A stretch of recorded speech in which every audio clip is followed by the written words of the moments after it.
Seigneur soit avec vous. Et avec votre esprit. Évangile de Jésus-Christ selon saint Matthieu. Gloire à toi, Seigneur. En ce temps-là, Jésus, arrivé dans la région de Césarée de Philippe, demandait à ses disciples: au dire des gens, qui est le Fils de l'homme? Ils répondirent: pour les uns, Jean le Baptiste, pour d'autres, Élie, pour d'autres encore, Jérémie ou l'un des prophètes. Jésus leur demanda: et vous, que dites-vous? Pour vous, qui suis-je? Alors Simon-Pierre prit la parole et dit: tu es le Christ, le Fils du Dieu vivant. Prenant la parole à son tour, Jésus lui dit: heureux es-tu, Simon, fils de Jonas. Ce n'est pas la chair et le sang qui t'ont révélé cela, mais mon Père qui est aux cieux. Et moi je te le déclare, tu es Pierre, et sur cette pierre je bâtirai mon église, et la puissance de la mort ne l'emportera pas sur elle. Je te donnerai les clés du royaume des cieux. Tout ce que tu auras lié sur la terre sera lié dans les cieux, et tout ce que tu auras délié sur la terre sera délié dans les cieux. Acclamons la parole de Dieu. Louange à toi, Seigneur Jésus. La fête que nous célébrons aujourd'hui, chers frères et sœurs, la fête de la chair de Saint Pierre, apôtre, tourne autour de la fonction du pape, de la mission que le Seigneur a déposée sur les épaules de Pierre et de ses successeurs, c'est-à-dire la fonction d'enseignement de Pierre, du successeur du Christ, le vicaire du Christ sur la terre, comme l'appelait Sainte Catherine de Sienne, le doux Christ sur la terre, sa mission, sa fonction, sa tâche, sa responsabilité.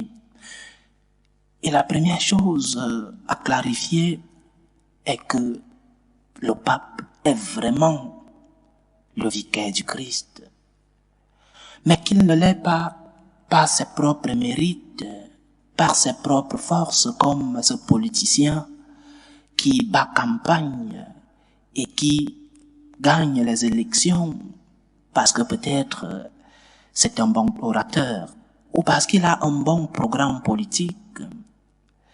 Nous croyons, même si ce sont des hommes qui élisent le pape, nous croyons qu'à la fin, c'est l'Esprit Saint qui a le dernier mot. Nous, chrétiens catholiques, croyons que finalement, c'est l'Esprit Saint qui décide dans un conclave qui sera le guide, qui sera le successeur, le vicaire du Christ sur la terre. Et dans l'histoire de notre Église, il y a eu beaucoup de papes et certains ont été de grands saints, des saints. Le dernier en date, Saint Jean-Paul II.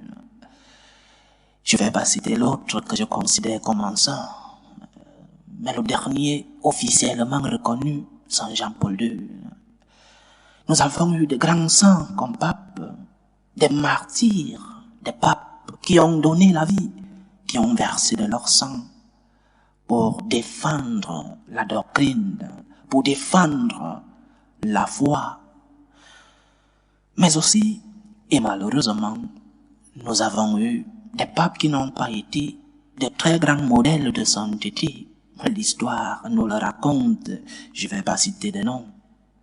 Mais malheureusement, nous avons aussi eu des saints, des papes, qui n'ont pas été si saints que ça, pour ne pas dire autre chose. Mais cependant, l'Esprit Saint a toujours guidé son Église, même à travers ceux-là qui n'ont pas été des exemples de sainteté, des exemples de foi, même à travers ces papes qui n'ont pas été des exemples, l'Esprit Saint est passé par là. C'est l'Esprit Saint qui a permis, Dieu sait comment il dirige son Église, Dieu sait pourquoi, mais c'est l'Esprit Saint qui a conduit cela à être guide de l'Église. Donc nous croyons, et c'est essentiel dans notre foi, nous croyons que la mission du pape lui vient de Dieu. Nous croyons que c'est Dieu qui dépose sur les épaules du Saint-Père les papes de tous les temps. Les papes de tous les temps. Nous croyons que c'est Dieu lui-même qui choisit celui qui est le vicaire de notre Seigneur Jésus-Christ sur la terre. Sans cela, notre foi en cette capacité de gouverner du pape, notre foi se fissure, parce que nous penserons que ce sont ses qualités personnelles, intellectuelles, gouvernatives qui ont prévalu pour qu'il soit élu pape. Mais non, c'est Dieu lui-même qui choisit qui est son représentant sur la terre. Et nous croyons que le Seigneur protège son Église jusqu'à la fin des temps. Il nous l'a dit dans l'Évangile d'aujourd'hui. Et la puissance de la mort ne l'emportera pas sur elle. La puissance de la mort ne l'emportera pas sur l'Église. Nous croyons en cela parce que c'est parole de Dieu. Et Dieu, lorsqu'il nous promet, sa promesse s'accomplit toujours. Le pouvoir, les puissances de la mort ne l'emporteront pas sur l'Église. Malgré que parfois dans l'histoire, notre Église a vécu beaucoup de tempêtes, disons-le comme ça, malgré que dans l'histoire de notre Église, il y a eu des moments d'obscurité, de division, les puissances de la mort ne l'ont pas emporté sur elle. Donc, c'est Dieu qui guide l'Église. C'est Dieu qui guide à travers le vicaire du Christ, le doux Christ sur la terre. C'est Dieu qui guide lui-même la barque de son Église. Ceci dit, il faut dire autre chose. Question. Le pape est-il un seigneur absolu? C'est-à-dire quelqu'un qui peut décider par lui-même ce qui est bon et ce qui est mauvais, ce qui est vrai et ce qui est faux? Non, le pape n'est pas le propriétaire du message. Le pape n'est pas au-dessus du Christ. Prenons une hypothèse absurde.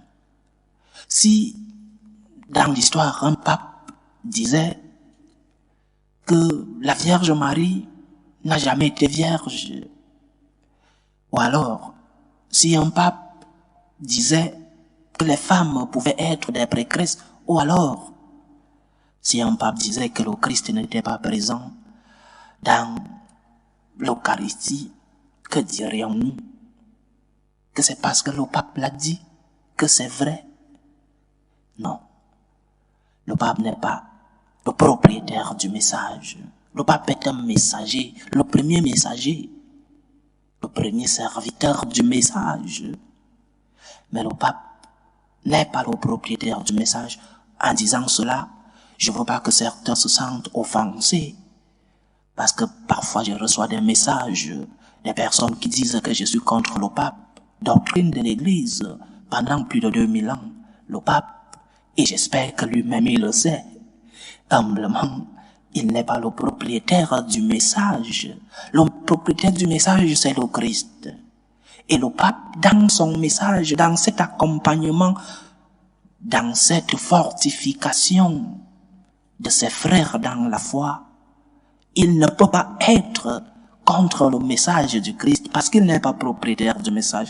Jésus-Christ a dit, on vous a dit ceci, mais moi je vous dis ceci. Il vous a été dit, œil pour œil, dent pour dent, mais moi je vous dis, pardonnez. Voilà le propriétaire, il l'a dit avec autorité, il est le Seigneur, il est Dieu. Mais le pape ne peut pas dire, Jésus-Christ vous a dit, mais moi je vous dis. Il serait en train de se mettre au-dessus de Christ. Mais le pape est un serviteur du message. Le pape est le premier serviteur du message, du moins il devrait l'être. Tous les papes dans l'histoire. Et je répète, je ne veux pas que certains se sentent offensés. C'est la doctrine de notre Église. Je ne suis pas un membre de cela qui renouvelle notre doctrine et je ne suis non plus, je sais pas, un grand théologien, mais les petites études que j'ai me permettent de le dire aussi avec autorité. Le pape n'est pas le propriétaire du message, c'est Jésus-Christ. Et vu qu'il n'est pas le propriétaire du message, ce n'est pas lui qui décide de ce qui est bon et ce qui est mauvais. Ce n'est pas lui qui décide de ce qui est vrai et ce qui est faux. Lorsqu'il nous guide dans la foi, il s'appuie sur ce que nous a dit notre Seigneur et sur ce que ses prédécesseurs ont dit dans toute l'histoire. Il n'y a pas de contradiction dans le message, du moins il ne devrait pas avoir contradiction dans le message. C'est pourquoi c'est une grande responsabilité d'être pape. C'est une grande tâche de pouvoir guider la barque de l'Église. Et nous, comme membres de cette Église, et nous, comme fils spirituels du vicaire du Christ, nous lui devons amour et obéissance. Nous devons de l'affection à celui-là qui porte la grande tâche de nous fortifier dans la foi. Nous lui devons beaucoup d'affection, beaucoup d'amour par nos prières, dans nos Eucharisties chaque jour. La première intention que nous élevons au Seigneur, c'est pour notre Église et pour le Saint-Père. Nous devons prier pour le pape. Sa tâche, sa responsabilité est énorme. Et nous devons l'aider dans cette tâche. Nous devons l'accompagner. Nous devons le défendre dans cette responsabilité qui est la sienne, qui lui vient de Dieu. Mais il a besoin de notre soutien par nos prières, par notre affection. Mais nous lui devons aussi obéissance. Obéissance lorsqu'il proclame un message, une doctrine qui n'est pas contraire à celle de notre Seigneur Jésus-Christ. Amour pour le pape, prions pour le Saint-Père. Il a besoin de notre soutien, il a besoin de notre défense, il a besoin de nos prières, mais aussi obéissance. Nous lui devons cette obéissance, chers frères et sœurs. Tous les papes dans l'histoire, ce n'est pas que j'aime plus celui-ci et l'autre non, alors je donne plus d'amour à celui-ci qu'à l'autre. Nous devons amour et obéissance à tous les papes. Prions donc d'une manière spéciale, chers frères et sœurs, pour le Saint-Père, le pape François, que le Seigneur, que l'Esprit Saint l'illumine et que lui-même soit ouvert à la lumière de l'Esprit Saint pour qu'il puisse nous confirmer dans la foi, pour qu'il puisse confirmer ses frères dans la foi. Loué soit Jésus-Christ. À jamais.